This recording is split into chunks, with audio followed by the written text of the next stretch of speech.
एक व्यक्ति जो मृत्यु के करीब था, मृत्यु के पहले अपने बेटे को चांदी के सिक्कों से भरा थैला देता है और बताता है कि जब भी इस थैले से चांदी के सिक्के खत्म हो जाएं, तो मैं तुम्हें एक प्रार्थना बताता हूं।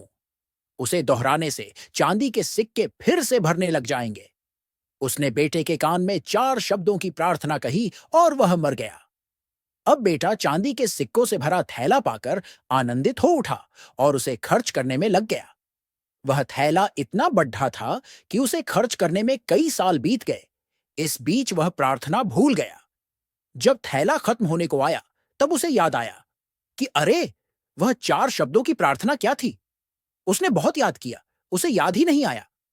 अब वह लोगों से पूछने लगा। पहले पड़ोसी से पूछता है कि ऐसी कोई प्रार्थना तुम जानते हो क्या, जिसमें 4 शब्द हैं। पर्डेड हौसी ने कहा, हाँ, एक 4 शब्दों की प्रार्थना मुझे मालूम है। ईश्वर मेरी मदद करो।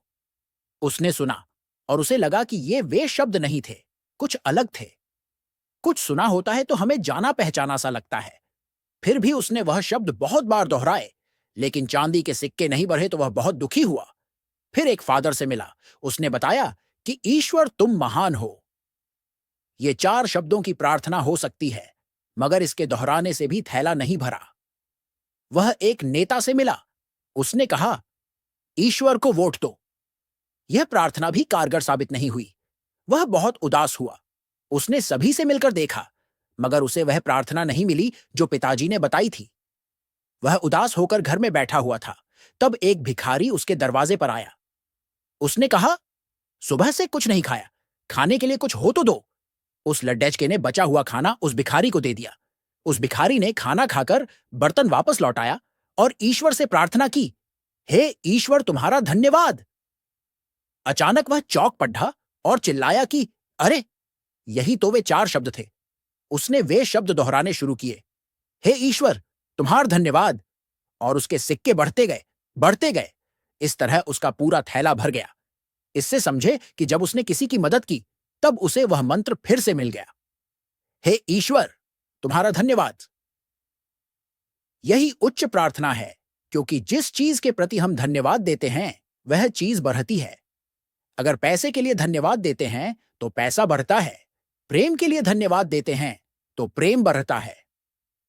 ईश्वर के प्रति धन्यवाद के भाव निकलते हैं कि ऐसा ज्ञान सुनने तथा पढ़ने का मौका हमें प्राप्त हुआ है। बिना किसी प्रयास से यह ज्ञान हमारे जीवन में उतर रहा है। वरना ऐसे अनेक लोग हैं जो झूठी मान्यताओं में जीते हैं और उन्हीं मान्यताओं में मरते हैं। मरते वक्त भी उन्हें सत्य का पता नहीं चलता। उसी अंधेरे में जीते हैं, मरते हैं। ऊपर दी गई कहानी से समझें कि हे ईश्वर तुम्हारा धन्यवाद। ये 4 शब्द शब्द नहीं, प्रार्थना की शक्ति है। अगर यह 4 शब्द दोहराना किसी के लिए कठिन है, तो इसे 3 शब्दों में कह सकते हैं, ईश्वर तुम्हारा धन्यवाद। ये 3 शब्द भी ज्यादा लग रहे हों तो सिर्फ एक ही शब्द कह सकते हैं, धन्यवाद।